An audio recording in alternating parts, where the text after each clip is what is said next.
Have you ever wondered how artificial intelligence could learn to reason, not by memorizing, colossal amounts of human-generated data, but maybe by simply playing It games? sounds almost too elegant, doesn't it? A Mhm. bit counterintuitive, even. Exactly.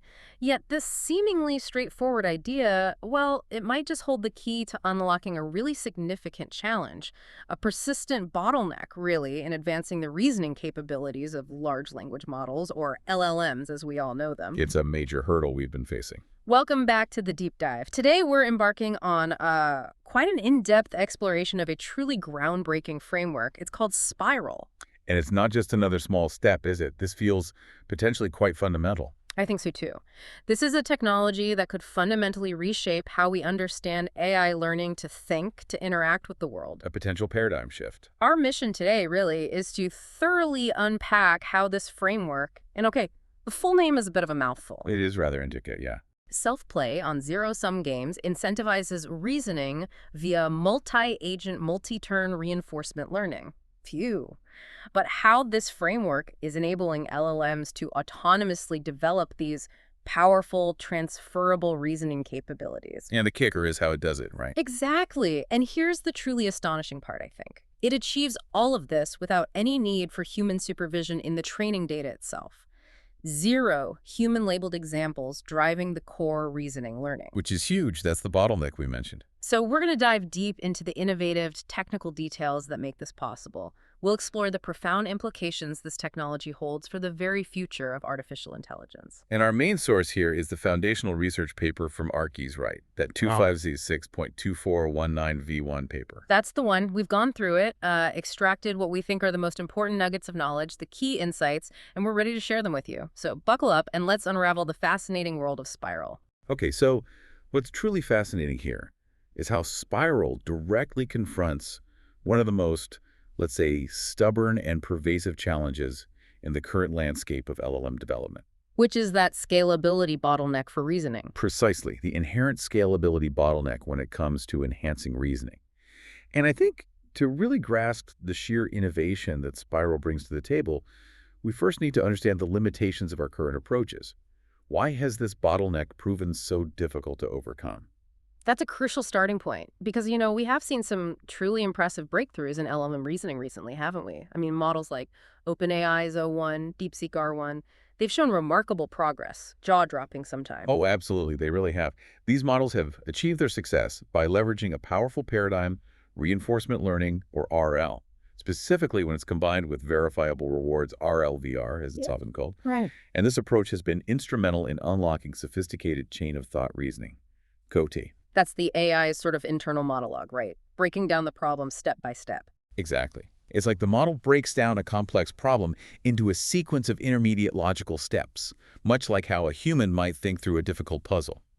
And RL, with verifiable rewards, then provides this concrete outcome-based feedback. So it basically tells the model, yes, that sequence of steps led to the right answer, or no, it didn't. Precisely. It checks if the answer is correct and verifiable.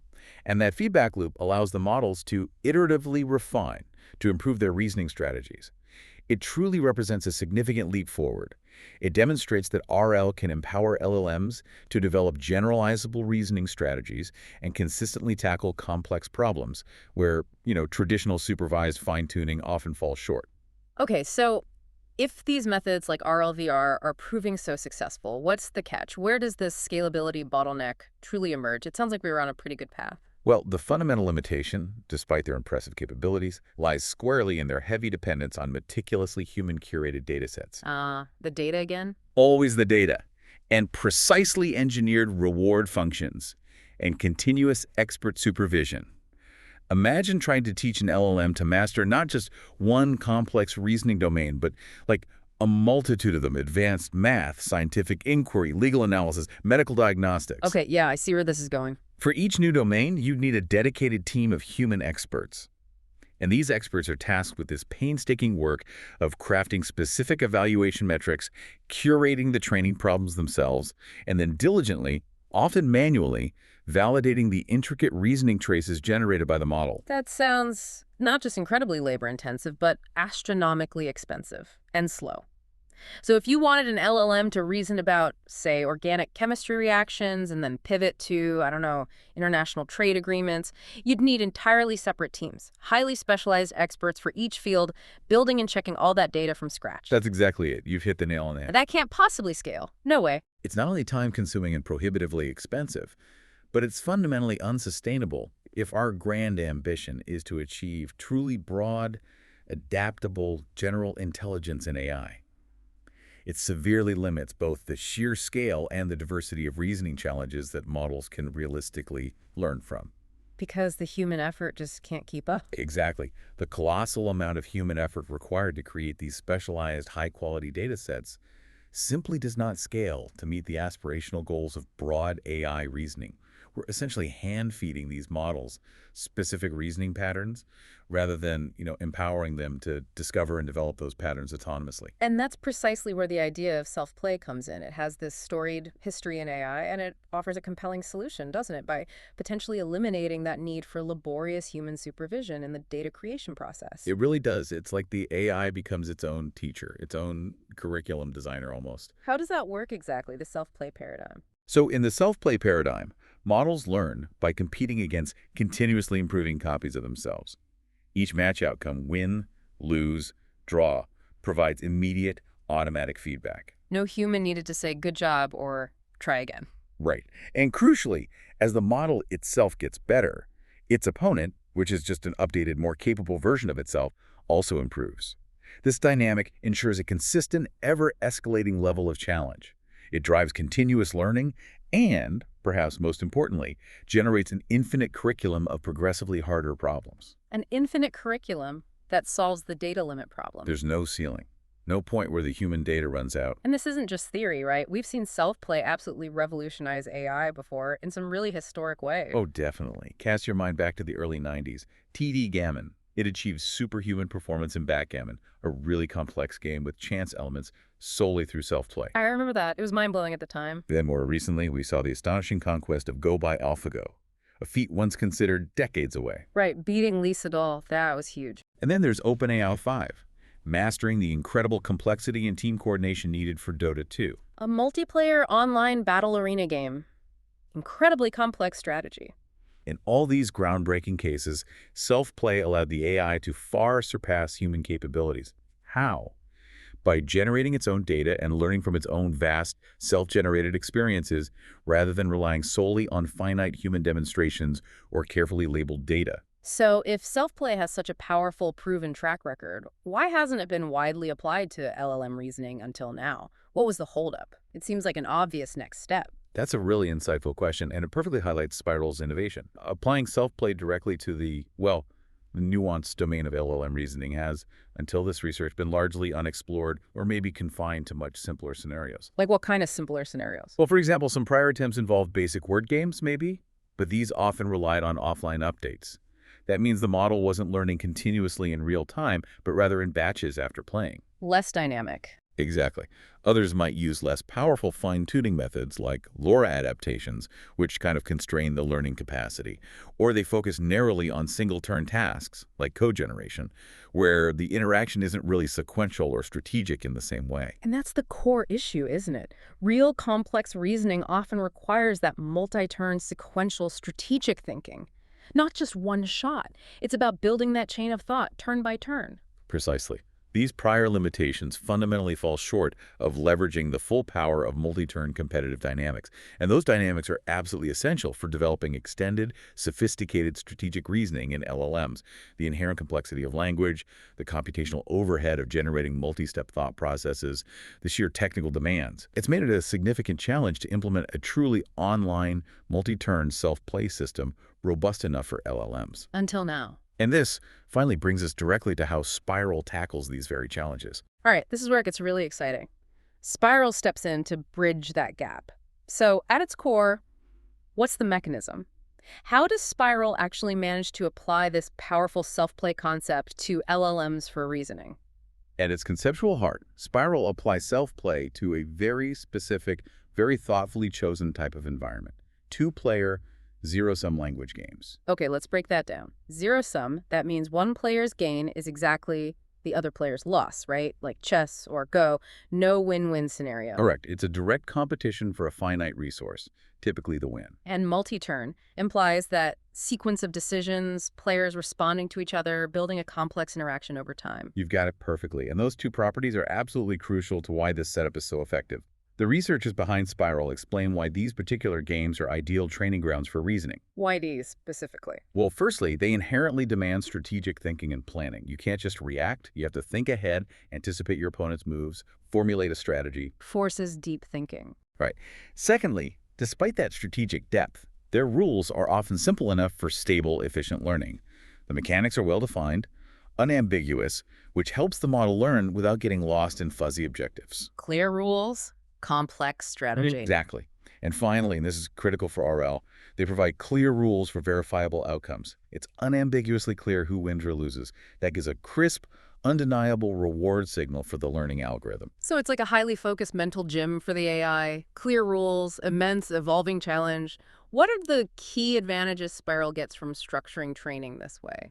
There are two primary, really game-changing advantages. First, and this is maybe the most revolutionary part, Spiral autonomously generates an effectively infinite amount of training data. Infinite data. Unlike traditional RLVR, which still relies ultimately on those human-curated problem answer pairs, Spiral produces its own data just through the gameplay dynamics. Every game played, every move, every outcome becomes part of its continually expanding, self-generated training set. That completely bypasses the huge cost and bottleneck of manual data curation we talked about. Completely. It solves that data scarcity problem. Okay, that's huge. What's the second advantage? The second key advantage is that self-play inherently prevents overfitting. Ah, right. The problem where it learns to beat just one opponent. Exactly. If you train against a fixed opponent, the model eventually just learns to exploit that opponent's specific weaknesses or static strategies. It stops developing generalizable reasoning and just gets really good at beating that one opponent. Like memorizing the answers to one specific test. Perfect analogy. Ugh. But with self-play, the opponent is continuously improving, dynamically adapting. This constantly escalating challenge forces the model to continuously adapt, evolve its strategies, and develop genuinely robust, generalized reasoning that isn't tied to exploiting a static weakness. It's always pushing its own boundaries. So it's not just learning to win, it's learning to think adaptively because its opponent is always getting smarter right alongside it. Okay, but applying this dynamic multi-agent learning to LLMs, they're massive models themselves. This sounds like a monumental technical undertaking. What did they have to innovate under the hood to make Spiral actually work at scale? You're absolutely right, it was far from simple. They tackled several significant technical challenges. One of the most important innovations is the concept of a turn-level Markov decision process, or ADP. Okay, MDPs, that's the standard framework for decision-making, right? But we usually hear about token-level MDPs in LLMs, where each decision is just generating the next word or token. How is a turn-level MDP different, and why is that distinction so crucial here? That's an excellent point. In a traditional token-level MDP, yeah, the model generates one token at a time. Each token is an action. But for the kind of sophisticated multi-turn reasoning and game-playing Spiral aims for, a single token isn't a meaningful strategic action. Right, like saying the isn't a strategic move in chess. Exactly. A turn-level MDP, by contrast, considers a complete, coherent, multi-token response as a single atomic action within the game. So, for example, a model might generate an entire sequence like, okay, my opponent seems weak here, maybe I should bluff. Calculate EV, yes, bluffing looks good. Think answer bet, 10 chips answer. That entire sequence, the thought process and the resulting action, is one single turn-level action. I see. So the LLM isn't just spitting out words, it's generating a whole coherent thought process explicitly, and then an action based on that thought. And that think tag, that seems absolutely critical, doesn't it? It makes the reasoning visible, trainable. It's foundational, absolute foundational. That externalized reasoning inside the think tags is what allows the model to develop, refine, and optimize its chain of thought reasoning. It makes its internal strategic process explicit and, crucially, differentiable for the learning algorithm. So the AI is essentially talking itself through the problem, and Spiral optimizes that internal monologue. That's a great way to put it. Okay, generating those entire multi-token responses, doing it dynamically, multi-agent, multi-turn, at scale. That sounds computationally insane. Yeah. How did they manage the sheer processing power and infrastructure needed? Yeah, that leads right to the second major technical challenge. the immense computational demands, and the need for a really robust distributed system. Yeah. Autoregressive generation, especially for long responses in this multi-turn, multi-agent setup, is incredibly resource-heavy. I bet. Spiral Solution is a fully online, multi-turn, multi-agent RL system built on a highly optimized, distributed actor-learner architecture. Distributed actor-learner architecture. Can you break that down for us? Sounds complex. It's actually quite clever. Think of it like a highly efficient factory for AI training. You have many, many actors, separate instances of the LLM, all working in parallel. Okay. Their job is to play games, simulate them, collect the experiences or gameplay trajectories. They interact with vectorized game environments, meaning they run thousands, maybe millions of games concurrently, super fast. So lots of game playing happening all at once. Right. Simultaneously, there's a learner component. This is usually a centralized, powerful computing unit. It takes all those collected experiences from the actors and uses them to update the LLM's core policy, Yeah. making it smarter. Actor collects data, learner improves the model. Exactly. This separation allows for massive parallelization and throughput. The paper mentions they built this on a specialized framework called OAT, used a very efficient inference engine called VLLM, and a platform called Textarena for the game simulations. This sophisticated setup is what enables these demanding experiments, like the 8 H100 GPUs for 25 hours per experiment you mentioned. Wow.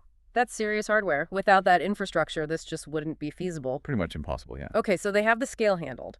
But multi-agent environments, they're notoriously tricky to train, right? Things can get unstable, chaotic, with multiple agents learning and adapting constantly. How did they keep it stable? You've hit on another absolutely critical technical hurdle. Standard RL algorithms often suffer from incredibly high variance in multi-agent settings, especially when, like here, a single underlying policy plays both roles with opposing objectives in a zero-sum game. Why is the variance so high? Well, if one side gets even slightly better, the other side's reward can plummet dramatically. This leads to wildly erratic updates to the model's strategy. It can make the learning really unstable.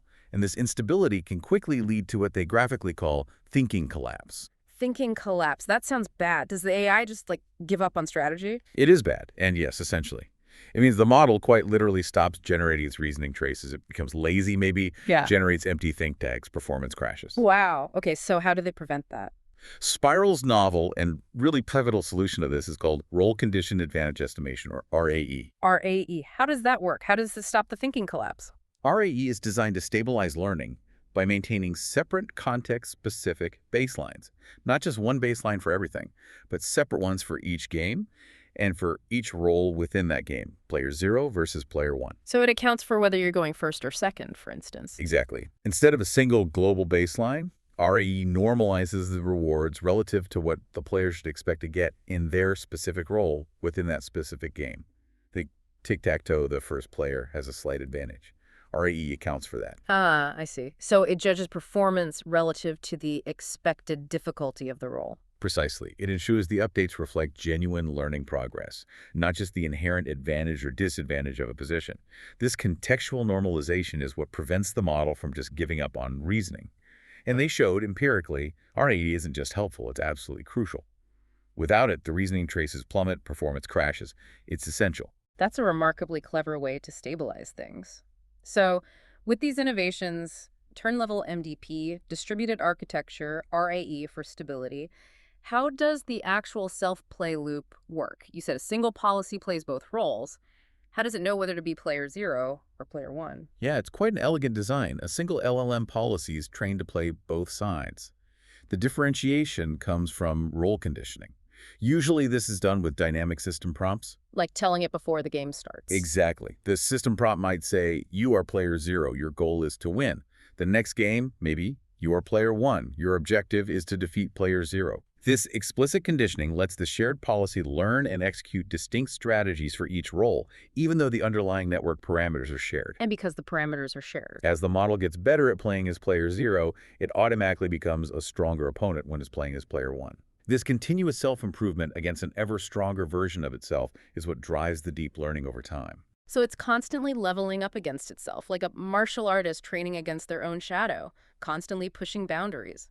Okay, what specific games did they choose for this training? I imagine they were picked very carefully to build different reasoning skills. Absolutely deliberate choices. The selection of games was paramount, each chosen to target distinct cognitive requirements. They focused on three diverse games. What were they? First, tic-tac-toe. This was chosen primarily for spatial reasoning. Think about it. Pattern recognition, blocking threats, adversarial planning, anticipating the opponent. It's deterministic, perfect information, so all the game state is known. That helps isolate pure strategic It reasoning. makes sense. No luck involved, just pure spatial logic. Right. Second, Kuhn poker. This was selected to cultivate probabilistic reasoning. It's a very simple poker variant, but crucially involves hidden information you don't know the opponent's card. So you have to calculate probabilities, model the opponent. Exactly. Probability calculation, opponent modeling, decision-making under uncertainty. It's like a microcosm of real-world decisions where you don't have all the facts. Okay, spatial and probabilistic. What was the third? The third was simple negotiation. This targeted strategic optimization. It's a resource trading game. Players have different values for items, so it demands multi-step planning, developing a theory of mind to figure out opponent preferences, and using strategic communication. Haggling, basically. So it learns to optimize deals, maybe even bluff or persuade in a negotiation context? Precisely. It teaches the AI to plan, infer intentions, communicate strategically, and maximize its own utility. Okay, so a really well-rounded mental gym, spatial, probabilistic, and strategic optimization. That sets the stage beautifully. Now let's get to the results. This is where we see if playing these games actually builds something like general intelligence. What was the first big finding? RQ1. The first, and arguably the most striking finding RQ1, is that these zero-sum games, through self-play, teach profoundly transferable reasoning capabilities. And the key thing, they do this without any domain-specific training data for the target tasks. Hold on, so a model trained only on games like poker and tic-tac-toe gets better at what? Math problems, general logic. Yes, that's exactly what they found. It sounds almost too good to be true, like magic. Yeah.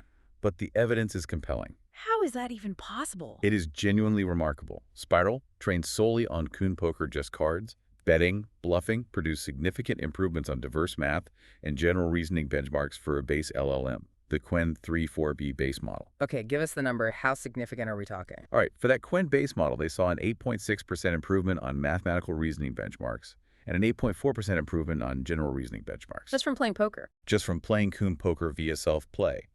What's even more surprising, maybe, is that Spiral outperformed a model trained with supervised fine-tuning, SFT, on a huge data set of 25,000 expert game trajectories from Kuhn poker itself. Wow, so self-play beat learning from perfect human examples of the game. Yes. Learning by doing, by competing, was more effective for transferring reasoning than learning from demonstrations, and the improvement on Minerva Math, a specific tough math benchmark, was even more dramatic. 18.1% gain. Across all the math benchmarks, the average gain was 8.7%. That's truly mind-boggling. Let me get this straight. The model never saw a single math equation during Spiral training, never saw an academic problem. It only played these games, and it got significantly better at math. Right, Implications there. Training capable AIs without needing endless labeled math problems. That's huge. What's the why? How does poker teach math? This is where their analysis, using GPT 4.1 as an LLM judge, is fascinating. They used a bigger LLM to analyze the thought processes generated during gameplay and during math problem solving, and they identified three core reasoning patterns that emerged in the games and then clearly transferred to the math problems. Okay, I need to hear these patterns. Unpack them for us. Okay, the first is systematic decomposition, or you could call it case-by-case analysis. Breaking things down. Exactly. It's the skill of breaking complex problems into smaller, manageable parts, or systematically listing and evaluating different scenarios, organizing complexity. How does that show up in Kuhn poker? Well, the model might analyze distinct cases like, okay, if I fold now, what are the definite chip outcomes? Versus if I call, what are the possible outcomes depending on their card, and what are the chip results then? It systematically goes through the branches. Okay, and in math. When solving a complex equation, the model might break it down by systematically trying values for a variable, like n0, n1, n2, n equal 3, and then maybe analyzing the general case for n greater than or equal to 4 separately. It's that same structured approach. And did this transfer well? Incredibly well. High transfer. Around 72% of game reasoning steps showed this pattern, and it transferred to 71% in math reasoning steps. This suggests it's a really fundamental domain-agnostic way of thinking. Wow. Okay, pattern one. Break it down. What's the second? The second is expected value calculation. Basically, Probabilistic reasoning. Takes sense for poker. Definitely. It's about making optimal decisions by computing expected outcomes, especially under uncertainty. In good poker, you're constantly calculating the EV of calling versus folding, based on your hand, their likely hand, the pot odds. And in math, how does EV calculation apply outside probability problems? It's most direct in math problems involving probability, stats, or decision theory, like calculating the expected average of permutations by breaking it into expectations of individual terms. So did this one transfer as strongly? It showed more selective transfer. It was very common in game traces, about 78%, but appeared in only 28% of math traces, which makes sense, right? It's super relevant when probability is explicit, less so otherwise. Still, a crucial skill learned. Okay, decomposition transfers broadly, EV calculation more selectively. What's the third pattern? The third is pattern recognition. Spotting trends, structures. Exactly. Identifying regularities, underlying structures, noticing recurring motifs. In poker, this could be recognizing an opponent's betting patterns, tells, or strong card combinations that lead to certain plays. Learning from observation. And in math, obvious applications there. Huge applications, like identifying that the sum of three consecutive integers, say n1 plus n plus n plus 1, always equals 3n, which means it's always divisible by 3. Recognizing that pattern helps solve more complex problems built on that property. How well did pattern recognition transfer? This one showed something interesting, an amplification effect. It was present in 35% of game traces, but jumped to 45% in math traces. More in math than in the games. How? The thinking is that while games definitely enhance pattern recognition, math inherently demands it even more. So the games kind of prime the model, enhance the skill, and then the model deploys it even more readily when faced with math problems. That's fascinating. So the games aren't just teaching game tricks. They're cultivating these underlying cognitive operations, decomposition, probabilistic thinking, pattern recognition. It's like training core mental muscles. That's a perfect analogy. So what do the researchers say enables this transfer? How does playing tic-tac-toe actually make you better at logic puzzles? They point to three key interacting factors. First, the competitive pressure. It forces genuine reasoning over just memorizing moves. You have to adapt, think, invent strategies against an evolving opponent. Memorization breaks down quickly. Can't just learn the opening book. Right. Second, games isolate pure reasoning. Unlike messy real-world problems with tons of background knowledge needed, games offer a cleaner environment. You can hone fundamental operations like evaluation, enumeration, synthesis in a pure form, without noisy data. Like a controlled experiment for thinking. Exactly. And third, the structured output format. Using the think tag consistently forces the model to externalize its step-by-step thought process. This creates a reusable reasoning scaffold. It learns this structured way of thinking out loud and then applies that same scaffold to other problems, like math. That makes a lot of sense. It's building a robust mental framework. Okay, moving to RQ2, the second big finding. Does self-play with its evolving opponent actually beat training against fixed opponents? You hinted fixed opponents lead to exploiting weaknesses, not general intelligence. Yes, this was a critical validation point. Does continuous adaptation really win? The experiment showed pretty vividly that, yes, it does.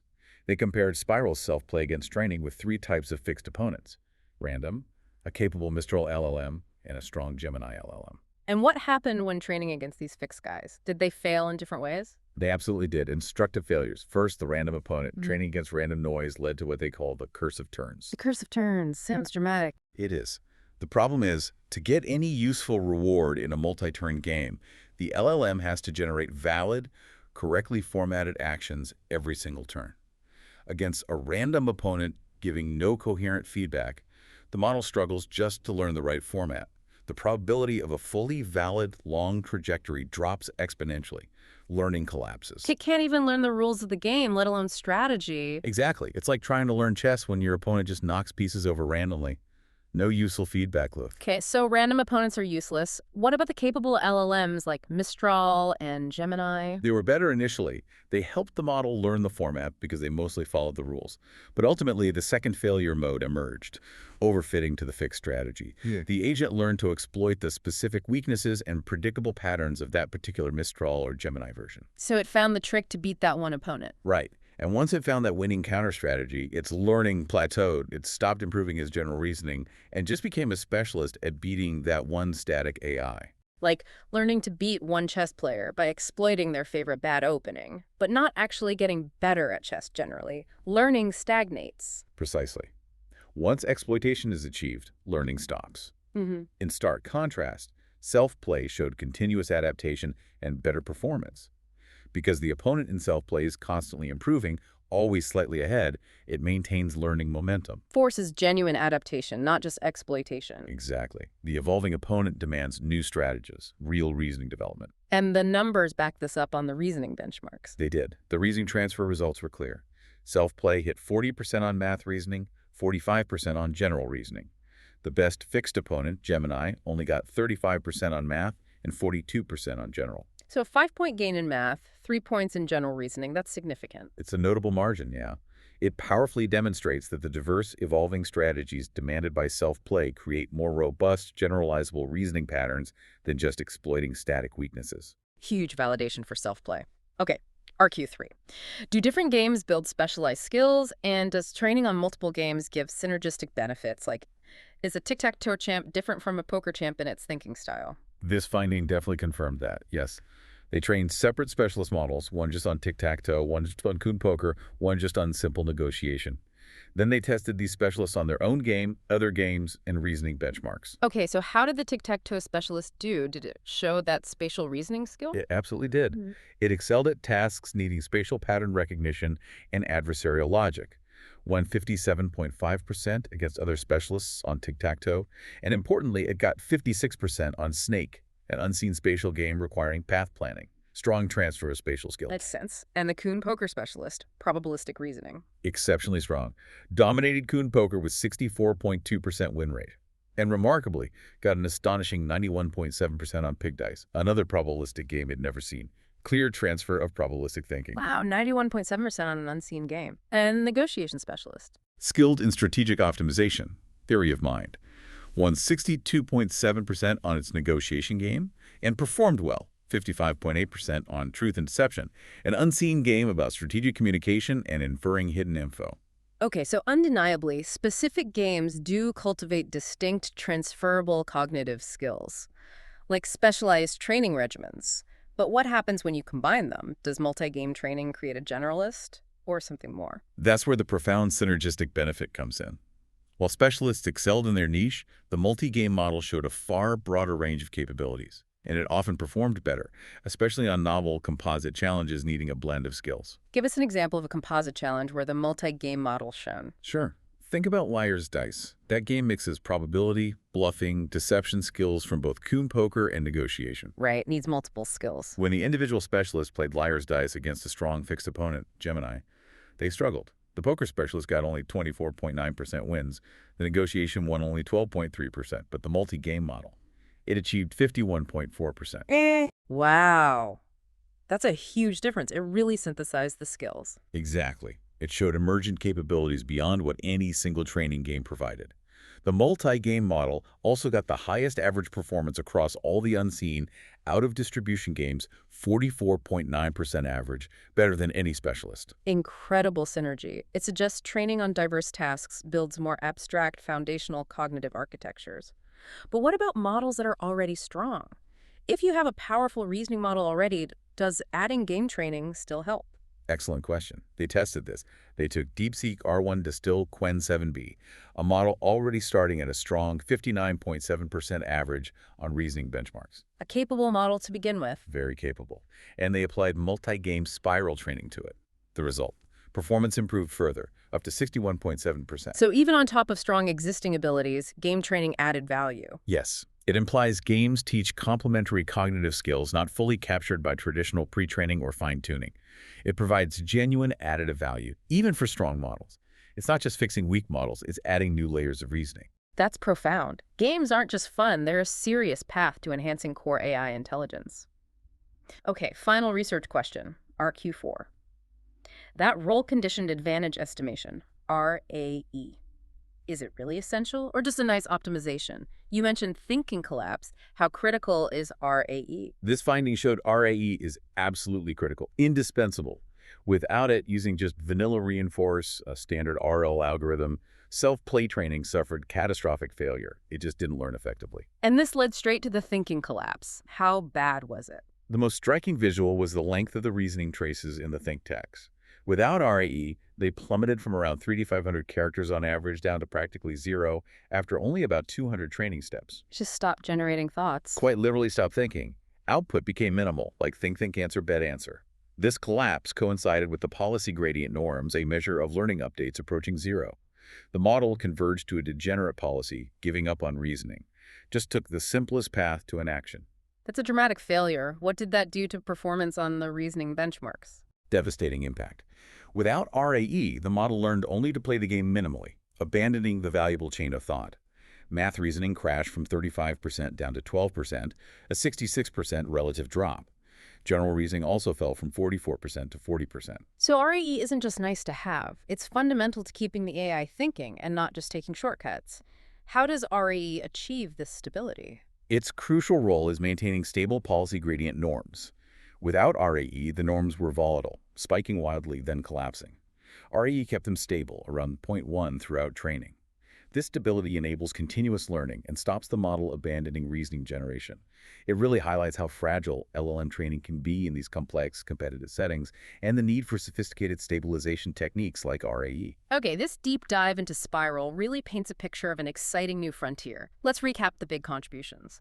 Spiral is this framework showing a path for autonomous reasoning development in LLMs, driven by self-play. No human training data needed for the reasoning part. That's the core idea. And it brings key technical innovations. The full online multi-turn, multi-agent RL system for LLMs, and that crucial role-conditioned advantage estimation, RAE, for stability. And the results seem really strong. Significant improvements in math and general reasoning, beating SFT sometimes. Plus, different games build specialized skills, and multi-game training gives synergistic benefits for more versatile AI. What limitations do the researchers acknowledge? It can't be perfect yet. No. Definitely not. They note several limitations. First, you still need to design the game environments, even if you don't curate data within them. Second, they used relatively simple games. Scaling to complex, open-ended environments or real-world tasks is a big future challenge. Makes sense. Third, the compute cost is substantial. As we discussed, those 8H100s for 25 hours isn't trivial. That's a barrier. And finally, performance did plateau after extended training, suggesting more work is needed on optimization or maybe game design to push further. And the evaluation is still mainly on academic benchmarks, not direct real-world tasks yet. So, promising, but still early days in some ways. What are the exciting future directions this opens up? Where does this lead? Several really exciting avenues, expanding to cooperative games, maybe. AI is learning to collaborate.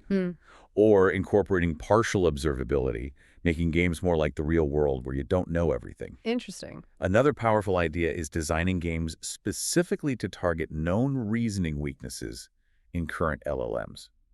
If we know why certain games build certain skills, maybe we can create targeted reasoning gyms to fix specific AI cognitive gaps. Get some training environments. Exactly. And the ultimate vision is really profound. Ecosystems of self-improving agents, generating increasingly complex challenges for each other, moving towards autonomous reasoning development far beyond what human supervision alone could achieve. This deep dive into Spiral really suggests something profound about intelligence itself, doesn't it? Maybe true, adaptable intelligence emerges not just from human supervision and massive data sets, but from the relentless, evolving challenges of a competitive environment that forces models to genuinely think and innovate. It shifts the perspective, yeah. What seemed like these abstract cognitive abilities might actually be a direct outcome of structured competitive learning.